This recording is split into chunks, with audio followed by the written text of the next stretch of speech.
À quoi ressemblera l'Union européenne après le Brexit? C'est l'enjeu du sommet de Bratislava.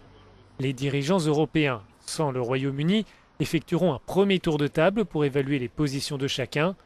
Mais pour la présidence slovaque de l'Union, il ne faut pas s'attendre à des engagements forts. Ce sera informel. Il n'y aura pas de décision formelle, il n'y aura pas la pression d'esquisser des discours ou des conclusions. Il devrait y avoir un débat franc, qui je crois est attendu depuis longtemps, et qui permettra à chacun autour de la table de dire ce qu'il ressent. La sécurité européenne est à l'ordre du jour, comme la politique migratoire. Autant de dossiers qui divisent les États membres, explique le journaliste d'Euractiv, Radovan Geist.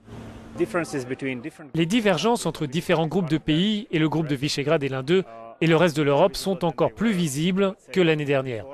Et si le sommet aborde la question de la migration, il est évident que ces divergences vont réapparaître dans les discussions. Et puis il y a d'autres sujets comme dans quelle mesure l'Union devrait réguler la politique sociale. Là aussi, les nouveaux États membres ne sont pas très enthousiastes.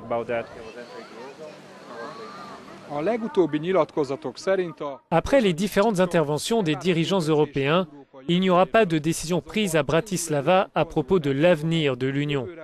C'est en revanche le début d'une consultation qui pourrait finir l'année prochaine pour le 60e anniversaire du traité de Rome.